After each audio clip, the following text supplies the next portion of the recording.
Hello student, मैं आपका विकास sir आपके अपने चैनल एडुडिटी पे आपका स्वागत है। जो कुछ दिनों से मेरा वीडियो रुका हुआ था, अब कंटिन्यू होने वाला है क्योंकि कुछ टेक्निकल प्रॉब्लम आ गया था जिसकी वजह से वीडियो नहीं आ रहा था कंटिन्यू। यूट्यूब पे ही नहीं आ रहा था, हम लोग को चैनल पे ही नहीं आ रहा था, इसीलिए ठीक है ना। हम ये कामना करते हैं कि आप लोग स्वस्थ होंगे और बुलंद होंगे। आप लोग अपने एग्जाम के पॉइंट ऑफ व्यू से अच्छे से पढ़ाई भी कर रहे होंगे। अगर इस प्रकार की कोई भी गतिविधि होती है, कोई भी समस्या होता है, तो आप लोग अपने आसपास जो भी माता पिता है उनसे संपर्क कर सकते हैं, कोई भी प्रॉब्लम की बात नहीं है। इसीलिए आज हम आप लोगों के मोटिवेशनल के लिए एक लाइन लेके आए, ठीक है। आप लोग लाइन सुनिए। कौन कहता है कामयाबी किस्मत तय करती है? कौन कहता है कामयाबी किस्मत तय करती है? इरादों में दम हो तो मंजिलें भी झुका करती है। इरादों में दम हो तो मंजिलें झुका करती है, ठीक है ना। कोई नहीं कहता है कि कामयाबी जो है ना, कामयाबी जो किस्मत तय करती है। जो भी हो, सब कोई तो कामयाब नहीं हुआ है, लेकिन आगे आप लोगों को कामयाब बनना है, जिसकी वजह से आप लोगों को क्या करना, मेहनत करना पड़ेगा, ठीक है। तो आप लोग मेहनत करते रहिए और मेरे साथ जुड़े हुए, मेरे चैनल के साथ जुड़े हुए आप लोग बिहार में टॉप लेवल पे, मैंने कि बिहार टॉप ऐसा नंबर लेके आइए, स्टेट टॉप लेके आइए लोग, ठीक है ना। चलिए हम लोग क्वेश्चन आज आज चैप्टर पढ़ेंगे लोग 6, चैप्टर 6 पढ़ेंगे लोग, ठीक है। आज हम लोग चैप्टर 6 पढ़ेंगे लोग। चैप्टर 6 जिसका नाम क्या है, ग्लोबलाइजेशन, वैश्वीकरण। क्या है? वैश्वीकरण। चलिए हम लोग वैश्वीकरण देखते हैं। लोग चैप्टर का नाम वैश्वीकरण और ग्लोबलाइजेशन, ठीक है ना। अच्छा, वैश्वीकरण होता क्या? एक क्रांति आती है द्वितीय विश्व युद्ध के बाद। बहुत सारा क्या होता है कि द्वितीय विश्व युद्ध जैसे होता है, उसके बाद बहुत सारे उद्योग ये सब बहुत चौपट हो जाते हैं। आई मीन कि बहुत सारे नुकसान होता है। उसको देख रेख के करते हुए ग्लोबलाइजेशन किया जाता है। कि जैसे कि भारत, अमेरिका, जापान जैसे बड़े बड़े देश एक दूसरे से मिलकर क्या करे, व्यापार करें, ट्रेड करें, ठीक है ना। इसीलिए ग्लोबलाइजेशन किया जा रहा है। मजदूर भी एक जगह से दूसरे जगह जाए, एक कंपनी एक देश से दूसरे जगह जाए। जैसे कि आप लोग जानते होंगे कि भारत की कौन सी कंपनी टाटा है, वो दूसरे देश में भी है, ठीक है।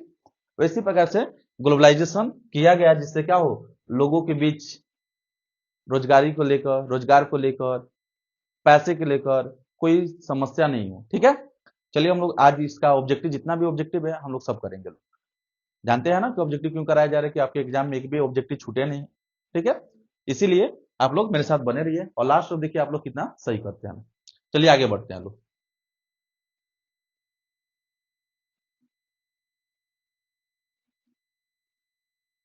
कुछ क्विक रिकैप है, मतलब कि जो आपके एग्जाम के, हम ये कराने से पहले हम लोग थोड़ा सा ये इस पर ध्यान देंगे लोग, जो कि क्या होगा कि आगे क्वेश्चन में बनाने में हेल्प करेगा, ठीक है ना। कर है वैश्वीकरण, निजीकरण, उदारीकरण को की नीतियों का परिणाम है। नीतियों का परिणाम है। इसकी शुरुआत सन 1991 में हुई थी। पूछा जाएगा, बताइए कि वैश्वीकरण, निजीकरण और उदारीकरण नीतियों का परिणाम है जिसकी शुरुआत कब हुई थी? 1991 में हुई थी, ठीक है। वैश्वीकरण, जिसे जिसे भूमंडलीकरण भी कहा जाता है। वैश्वीकरण को एक नाम से और जानते हैं, किसके नाम से जानते हैं? भूमंडलीकरण के नाम से। किस नाम से जानते हैं? भूमंडलीकरण के नाम से। वैश्वीकरण को किस नाम से जानते हैं बच्चों? तो भूमंडलीकरण के नाम से। वैश्वीकरण को प्रोत्साहित करने वाले कारक, जैसे कि तकनीकी प्रगति में परिवर्तन, जैसे कि टेक्नोलॉजी में क्या हो, परिवर्तन आना चाहिए। प्रतिस्पर्धा, उत्तरवादी नीतियों तथा उदारवादी नीतियों तथा तथा विकासशील अर्थव्यवस्था का अनुभव, ये जो है उसकी क्या, तकनीकी प्रगति में परिवर्तन है, ठीक है ना। इनके जो भी वैश्वीकरण के जो भी प्रोत्साहित करने वाले कारक है, ये दिया हुआ है। कितने दिए हुए हैं? 4 दिए हुए हैं, ठीक है ना। 4 याद रखिएगा, ठीक है ना। ऐसे कि माना जाता है कि 5 भी होता है, 5 भी होता है, लेकिन यहाँ पर 4 दिया गया है। उदारीकरण समझिए। उदारीकरण का अर्थ है सरकार द्वारा लगाए गए सभी अनावश्यक नियंत्रणों एवं प्रतिबंधों, जैसे परमिट, लाइसेंस, कोटा इत्यादि से अर्थव्यवस्था की मुक्ति। समझने का प्रयास कीजिए लोग। उदारीकरण क्या? उदारीकरण, इसका अर्थ यह है सरकार द्वारा लगाए गए सभी अनावश्यक, माने कि जो क्या, जिसकी आवश्यकता नहीं हो, नियंत्रणों नियंत्रण एवं प्रतिबंधों, जैसे क्या, परमिट, परमिट, लाइसेंस, कोटा इत्यादि से अर्थव्यवस्था की मुक्ति। अर्थव्यवस्था क्या मुक्ति। तो बहुत सारा क्या परमिट लगाया गया है कि ये फैक्ट्री में काम नहीं करना है, ये नहीं करना है, ये लाइसेंस रद्द है, इससे क्या मुक्ति। इसी के लिए क्या किया गया, उदारीकरण किया गया। क्या किया गया, उदारीकरण किया गया। ठीक है। निजीकरण, निजीकरण का अर्थ है कि निजी क्षेत्र द्वारा सार्वजनिक क्षेत्र के उद्यमों पर पूर्ण रूप से या आंशिक रूप से स्वामित्व प्राप्त करना तथा उसका प्रबंध करना। निजीकरण मतलब कि यहाँ पे क्या किया गया कि लोगों को अपना स्वयं का माने कि कारखाना जिससे कि फैक्ट्री वगैरह खोलने की आजादी दी गई। ठीक है ना। बहुराष्ट्रीय कंपनी समझिए, ऐसी कंपनियां जो एक से अधिक देशों में उत्पादन पर नियंत्रण या वो स्वामित्व रखती है। ऐसी कंपनियां जो एक देश से बहुत सारे देशों में अपना स्वामित्व रखती है। मतलब स्वामित्व का मतलब क्या होता है, मालिकाना हक। क्या होता है, मालिकाना हक। ठीक है। विदेशी निवेश क्या होता है, बहुराष्ट्रीय कंपनियां, बहुराष्ट्रीय कंपनियां कंपनियों के द्वारा किए गए निवेश को विदेशी निवेश कहते हैं। पूछा जाएगा, बताइए क्वेश्चन, एक लाइन का क्वेश्चन है, आंसर है, वो आप लोग याद कर सकते हैं। क्या है, विदेशी निवेश। ठीक है ना, विदेशी निवेश। तो विदेशी निवेश की बात की जाए तो ध्यान दीजिएगा लोग, बहुराष्ट्रीय कंपनियों द्वारा किए गए निवेश को विदेशी निवेश कहते हैं। जैसे कि क्या होता है कि विदेश की जो भी बहुराष्ट्रीय कंपनियां होती है, अलग अलग देशों में अपना निवेश की रहती है, उसी को विदेशी निवेश बोलते हैं। मॉल एक प्रकार की छोटी एवं बड़ी चीजों का संग्रह होता है। मॉल मतलब कि एक ऐसा जगह होता है जहाँ पर छोटी से छोटी चीजें और बड़ी से बड़ी चीजें मिलता है। ठीक है ना, वहां पे सब कुछ मिलता है आपको।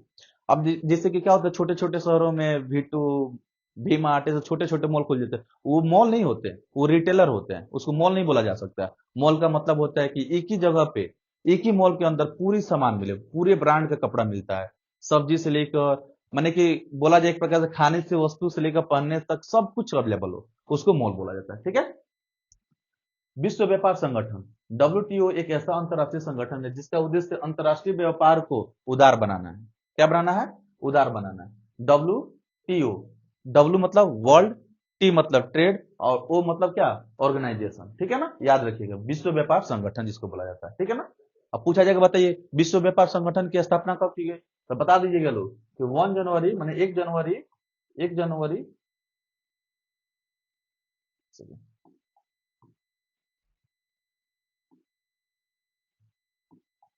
1 जनवरी, ठीक है ना, 1 जनवरी 1995, याद रखिएगा। ठीक है ना।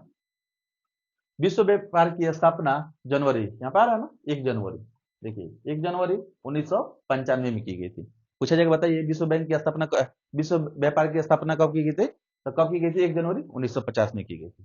कह रहा है विश्व व्यापार वर्तमान में 164 देशों विश्व व्यापार संगठन के सदस्य हैं वर्तमान में। अभी तो बहुत ज्यादा हो गए हैं लोग, जब का ये बुक छपा हुआ है उस समय का है कि वर्तमान में, उस समय वर्तमान में 164 देश विश्व व्यापार संगठन के सदस्य थे, लेकिन अभी 200 प्लस हो गया, 200 प्लस हो गया। ठीक है। विश्व व्यापार संगठन का मुख्यालय जेनेवा में, कहाँ पे, जेनेवा में। याद रखिएगा, पूछा जाएगा डब्ल्यूटीओ का मुख्यालय कहाँ पे, तो क्या बताइएगा, जेनेवा में। 1870 से 1914 तक के काल में ब्रिटेन का दुनिया पर राजनीतिक और आर्थिक वर्चस्व बना रहा। आप लोग जानते हैं कि हम लोगों पे राज करने वाला कौन थे, ब्रिटेन, ब्रिटेन के ही निवासी थे, जिसको अंग्रेज बोलते हैं लोग। उन्हीं का बोल रहा है, कब, 1870 से लेकर 1914 तक के काल में ब्रिटेन का दुनिया पर राजनीतिक और आर्थिक वर्चस्व बना बना हुआ था तथा पाउंड स्टर्लिंग एवं अंतर्राष्ट्रीय मुद्रा की भूमिका का निभा रहा था। मतलब वहां पे क्या चलता है, इंग्लैंड में क्या चलता है, पाउंड। ठीक है ना, पैसा। जैसे कि इंडिया में पूछा जाए, बताइए कि इंडिया में क्या चलता है, तो क्या बताइएगा, भारत में, भारत में क्या चलता है, रुपया चलता है ना, रुपया चलता है। नेपाल में, नेपाल में क्या चलता है, तो रुपया चलता है। इसी तरह क्या, ब्रिटेन में क्या चलता है, पाउंड चलता है। 1991 में भारत सरकार ने नई आर्थिक नीति को अपनाया। कब, पूछा जाएगा नई आर्थिक नीति कब अपनाया गया, तो 1991 में। ठीक है।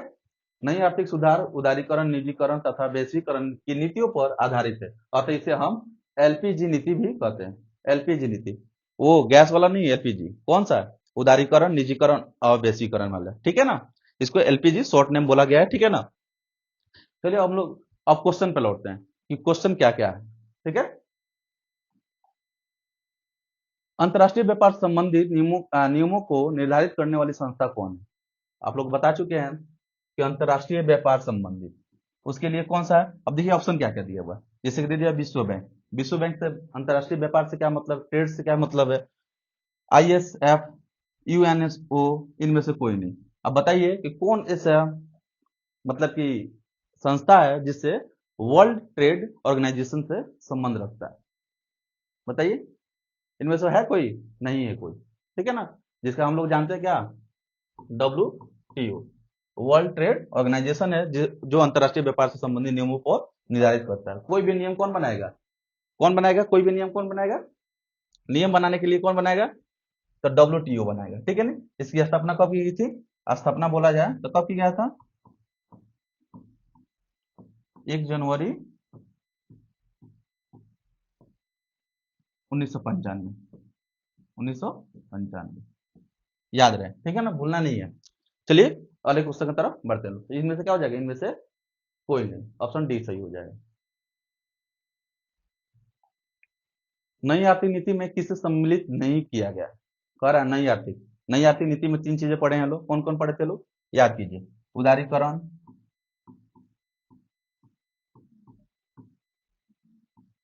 उदारीकरण, वैश्वीकरण, वैश्वीकरण, और क्या? निजीकरण। क्या? निजीकरण। ये नई आर्थिक नीति में हम लोग को 3 चीजें की पड़ेगी, जिसको क्या बोलते हैं? LPG बोला जाता है। क्या बोला जाता है? LPG बोला जाता है, ठीक है। अब देखिए इसमें कौन चीज नहीं है? क्या लिखा है? नियंत्रित अर्थव्यवस्था, उदारीकरण है, वैश्वीकरण है, क्या नहीं है इसमें? निजीकरण नहीं है। इनमें से कोई नहीं। तो आपको बताइए कि इसमें क्या दिया हुआ है? कर इन नई आर्थिक नीति में किससे सम्मिलित नहीं किया गया है? तो नियंत्रक अर्थव्यवस्था को नहीं किया गया, ठीक है ना। नई आर्थिक नीति में किससे शामिल नहीं किया गया? तो नियंत्रित अर्थव्यवस्था को नहीं किया गया। किसकी? ये 3 चीजें जो है नई आर्थिक नीति में शामिल किया गया। चलिए क्या हो जाएगा? ऑप्शन ए सही हो जाएगा। चलिए अगले क्वेश्चन की तरफ बढ़ते हैं लोग। निम्न में से कौन विदेशी ब्रांड नहीं है? ब्रांड पूछ रहा है। हुंडई, जानते हैं ना, ये विदेश की कंपनी है। टोयोटा, ये भी कहाँ की है? विदेश की है। ये सब कहाँ की है? विदेश की है। ये सब विदेश की कंपनी है, ठीक है ना। फोर्ड, ये भी कहाँ की कंपनी है? विदेश की है।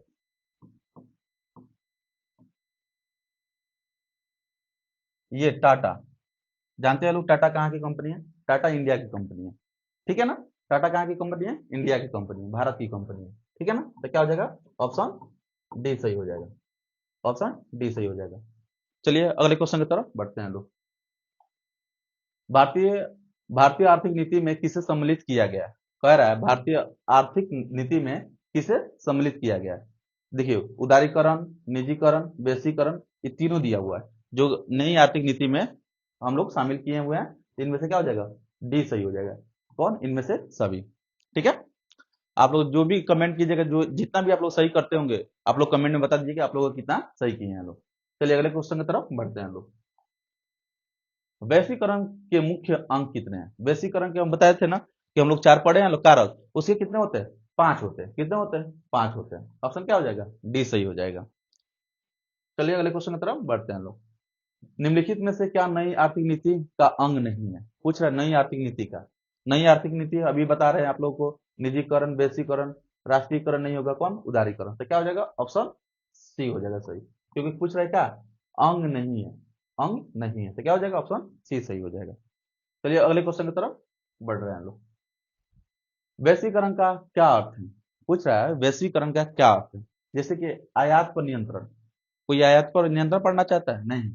निर्यात पर नियंत्रण, ऐसा भी नहीं, ये तो बढ़ावा देना चाहते हैं लोग, आयात बढ़े, निर्यात बढ़े, जिससे वैश्वीकरण बहुत ज्यादा अच्छा हो, विश्व अर्थव्यवस्था से सबने, हाँ ये जो है विश्व अर्थव्यवस्था जो है एक दूसरे से क्या हो, संपर्क में आए, जिससे विश्व अर्थव्यवस्था में क्या हो, बढ़ोतरी हो, वृद्धि हो, ठीक है ना।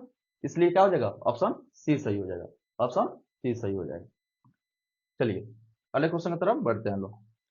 निम्न में से कौन बहुराष्ट्रीय कंपनी है? पूछ रहा बहुराष्ट्रीय कंपनी बताना है, ठीक है ना। Ford Motors, Samsung, Coca Cola, इनमें से सभी। तो क्या हो जाएगा? ये जितनी भी तीनों कंपनियां दिख रही है, कोको कोला जो आप लोग पीते हैं ना, ये हमारी इंडिया की नहीं है, ठीक है ना।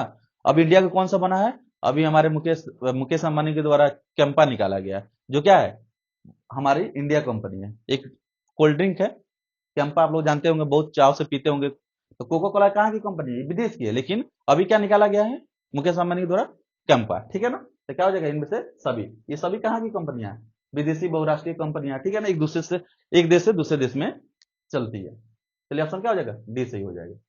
अगले क्वेश्चन की तरफ बढ़ते हैं हम लोग। डब्ल्यूटीओ विश्व व्यापार संगठन की स्थापना किस वर्ष की गई थी। पिछले रिकैप में हम पढ़ा चुके हैं, तो आपको समझाए भी थे। जैसे कि ऑप्शन दे दिया गया का 1995, 1994, 1996 में से कोई नहीं। तो कब की गई थी, 1995, 1 जनवरी 1995, ठीक है ना। ऑप्शन क्या हो जाएगा, ए सही हो जाएगा, ऑप्शन ए सही हो जाएगा। चलिए अगले क्वेश्चन की तरफ बढ़ते हैं लोग। विश्व व्यापार संगठन का मुख्यालय कहाँ है। रिकैप में भी ये भी कराया गया था, विश्व व्यापार संगठन डब्ल्यूटीओ का मुख्यालय कहाँ है। कहाँ है, न्यूयॉर्क, वाशिंगटन डीसी, जेनेवा या रोम। तो कहाँ पे, जेनेवा में। ऑप्शन क्या हो जाएगा, सी सही हो जाएगा, कहाँ पे, जेनेवा में। चलिए अगले क्वेश्चन की तरफ बढ़ते हैं लोग। सरकार द्वारा लगाए गए अनावश्यक नियंत्रण तथा प्रतिबंधों को हटाना क्या कहलाता है। अब बताइए आप लोग कि जो सरकार द्वारा लगाए गए अनावश्यक नियंत्रण तथा प्रतिबंधों को हटाना क्या कहलाता है। सरकार द्वारा क्या किया जाता है कि बहुत सारे चीज पर प्रतिबंध लगा दिया जाता है। क्या लगा देते हैं, प्रतिबंध लगा दिया जाता है। तो पूछ रहे इसमें बताइए कि क्या कहलाता है, उसको हटा दिया जाए तो क्या किया जाए, क्या कहलाएगा बताइए। तो जिसे कि निजीकरण दे दिया, उदारीकरण दे दिया, वैश्वीकरण, इनमें से कोई नहीं। तो आप लोग बताइए जल्दी कमेंट करके क्या कहलाएगा, क्या कहलाएगा, जैसे कि उदारीकरण, क्या कहलाएगा, उदारीकरण। चलिए ऑप्शन क्या हो जाएगा, बी सही हो जाएगा। अगले क्वेश्चन की तरफ बढ़ते हैं हम लोग। निर्यात संवर्धन क्षेत्र जिसे ईपीजे को निम्न में से किसमें बदल दिया गया है। अब इसे किसमें बदल दिया गया है, जिसे कि ऑप्शन दे दिया क्या, विशेष औद्योगिक क्षेत्र, विशेष विशेष संवर्धन क्षेत्र, या विशेष आर्थिक क्षेत्र, या विशेष विकास। ये तो नाम दिया है वो निर्वात है, ठीक है ना, संवर्धन, उसको किसमें बदल दिया गया, विशेष आर्थिक क्षेत्र में बदल दिया गया। ऑप्शन क्या हो जाएगा, सी सही हो जाएगा, ठीक है। चलिए अगले क्वेश्चन की तरफ बढ़ते हैं हम लोग। निम्न में से कौन भारतीय बहुराष्ट्रीय कंपनी है, पूछ रहा है, इसमें से बताना है आपको कि कौन भारतीय बहुराष्ट्रीय कंपनी है, मतलब कि भारत में तो चलता ही है, दूसरे देश में भी वो चलता हो, उसको बोला जाता है बहुराष्ट्रीय कंपनी, ठीक है ना। जैसे क्या दे दिया, नोकिया दे दिया है, सैमसंग दे दिया है, इन्फोसिस दे दिया है, फोर्ड मोटर्स दे दिया है। तो बताइए कौन होगा, इन्फोसिस होगा। ऑप्शन क्या हो जाएगा, सी सही हो जाएगा, ठीक है। आप लोग लाइक करना, सब्सक्राइब करना और शेयर करना बिल्कुल, अपने दोस्तों को शेयर कर दिएगा, जिससे क्या हो, उनका भी ऑब्जेक्टिव जितना भी फंसा होगा अभी तक पूरा क्लियर हो जाए, ठीक है। चलिए अगले क्वेश्चन की तरफ बढ़ते हैं हम लोग। भारत में एलपीजी नीति कब अपनाई गई थी। हमने समझाया है कि एलपीजी का मतलब ये गैस नहीं है, गैस जिस पे खाना बनता है वो एलपीजी नहीं, कौन है ये उदारीकरण, वैश्वीकरण, निजीकरण वाला नहीं आती के जो जिसको सम्मिलित किया गया वो एलपीजी है, ठीक है ना। ये कब किया गया था, 1991 में। कब, 1991 में। ऑप्शन क्या हो जाएगा, बी सही हो जाएगा, ठीक है। चलिए अगले क्वेश्चन की तरफ बढ़ते हैं लोग। वैश्वीकरण के परिणाम स्वरूप विभिन्न देशों के बीच निम्न में से किसका निर्बाध प्रवाह होता है, किसका होता है बताइए लोग। जैसे कि पूंजी, अगर बताइए बहुराष्ट्रीय कंपनियां जब माने कि एक देश से दूसरे देश में जाएंगे तो पूंजी तो आएगा ही ना, ठीक है ना। प्रौद्योगिकी, श्रम, मजदूर भी जाते हैं एक देश से दूसरे देश में काम करने के लिए, इनमें से सभी क्या हो जाएगा, इनमें से सभी। ऑप्शन क्या हो जाएगा, डी सही हो जाएगा। ये तीनों चीजें होती हैं, ठीक है ना। चलिए अगले क्वेश्चन की तरफ बढ़ते हैं लोग। विश्व व्यापार संगठन के सदस्य देशों देशों की संख्या कितनी है, पूछ रहा है। विश्व व्यापार संगठन सदस्यों की देशों की संख्या कितनी है, मतलब कि विश्व व्यापार से जो क्या है संगठन में शामिल है, सदस्य है। 149, 164, 166, इनमें से कोई नहीं। तो क्या हो जाएगा, 164। ऑप्शन क्या हो जाएगा, बी सही हो जाएगा। चलिए यहीं पर हमारी क्लास बहुत छोटा सा क्वेश्चन है, इसमें चैप्टर में ज्यादा क्वेश्चन बना नहीं, यहीं पर आज समाप्त करते हैं लोग। आप लोग बने रहिएगा। हम यूट्यूब को सब्सक्राइब, चैनल को जो है उसको सब्सक्राइब शेयर करना बिल्कुल भी मत भूलिए, अपने दोस्तों के पास शेयर कीजिए जिससे उनका ऑब्जेक्टिव पूरा क्लियर हो जाए, ठीक है। धन्यवाद। चलिए नेक्स्ट क्लास में मिलते हैं।